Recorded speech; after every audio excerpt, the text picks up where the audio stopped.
At this point, it almost feels like tradition. Google just can't seem to keep its Pixel phones under wraps, and the Pixel 10 lineup is no different. Weeks before the official launch, leaks and rumors have been pouring in from all directions, and now the picture is pretty clear. We more or less know what to expect, what's changing, and what's staying exactly the same. The only thing left is to see how much of it actually turns out to be true on launch day. So, what's on the table this year? As expected, the Pixel 10 family consists of 4 main devices: the base Pixel 10, the Pixel 10 Pro, the larger Pixel 10 Pro XL, and the foldable Pixel 10 Pro Fold. That's the core of the lineup, but Google isn't stopping there.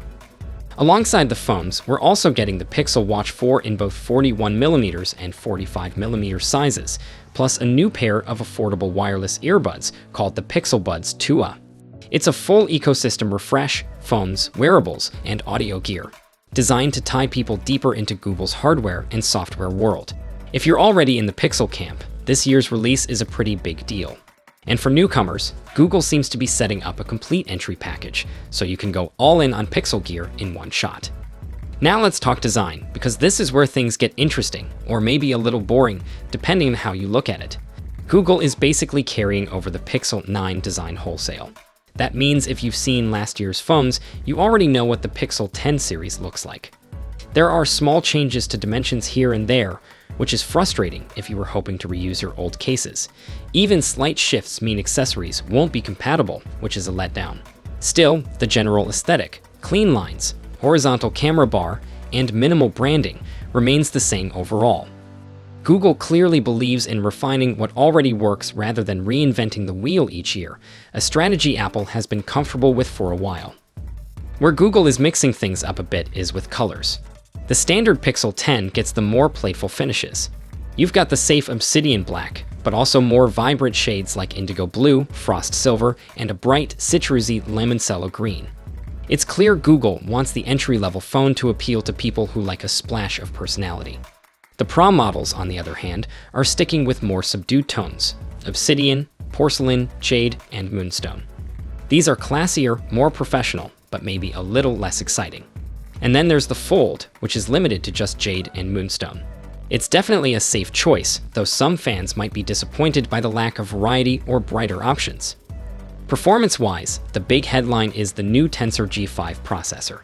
This is the first Tensor chip to be manufactured by TSMC instead of Samsung, and that's a big deal. For years, Pixel phones have struggled with heat and efficiency issues, and a lot of that has been tied to Samsung's fabrication. With TSMC in charge, expectations are high for better stability, cooler operation, and longer battery life. Will it match Qualcomm's Snapdragon chips in raw performance? Probably not, but the goal with Tensor has never been about raw power. It's always been about AI features and smart processing, and as long as it's smoother and more efficient than before, most Pixel fans will be satisfied. There are other important upgrades too. Storage gets a bump with UFS 4.0, which means faster app loading and smoother multitasking overall. RAM is sticking at 12 gigs on the Pixel 10 and 16 gigs on the Pro models, which is more than enough for the kind of software tricks Google likes to run. Base storage is still 128 gigs for the regular Pixel 10, but the Pro models and Fold now start at 256 gigs, which helps justify their higher prices. Batteries are getting bigger across the lineup, topping out at 5200 mAh for the Pro XL, the largest battery ever in a Pixel phone. Charging speeds are inching upward too, with the Pixel 10 and 10 Pro going up to 29 watts and the XL hitting 39 watts. The Fold might not see much improvement here, but even a small bump is welcome. These are subtle upgrades, but when combined, they make the Pixel 10 family feel more future-proof. Cameras, as always, are going to be one of the most talked about parts of the Pixel 10 launch. Here's where things take a bit of a twist.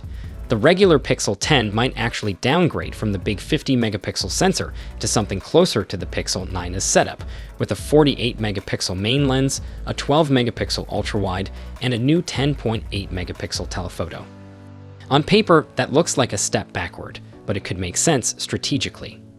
Google might be deliberately holding back the base model to push people toward the Pro line.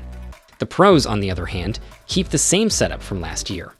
50-megapixel main, 48 megapixel ultra-wide, 48 megapixel telephoto, and a 42 megapixel selfie camera. What's new are the features like 100x zoom and macro photography improvements. There's also something called Camera Coach, which uses AI to guide you toward better framing, lighting, and composition in real time. The Fold's camera system is unchanged, but it's still plenty capable for its category. Features are where things get really interesting. For years, Pixel users have been asking for MagSafe-style magnetic accessories, and with the Pixel 10, Google is finally delivering. They're calling it Pixel Snap, and it works just like Apple's version.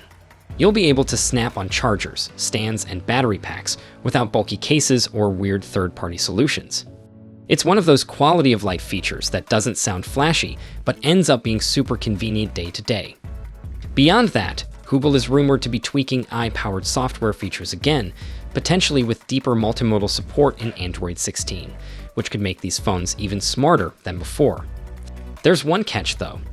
In the US, the Pixel 10 might drop the physical SIM card slot entirely in favor of eSIM only.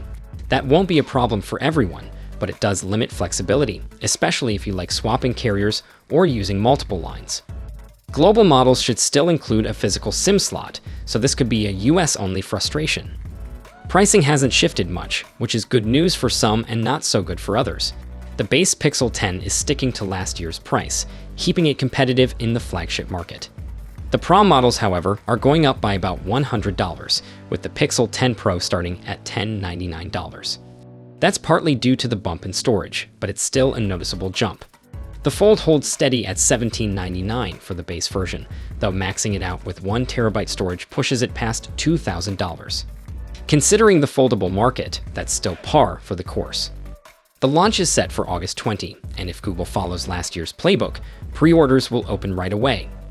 Most of the lineup should ship starting August 28, but the Fold might come later, possibly in October. That's not unusual for foldables, which often need a bit more lead time. Fans who want the cutting-edge foldable experience may have to be a little patient. So that's where we are with the Pixel 10.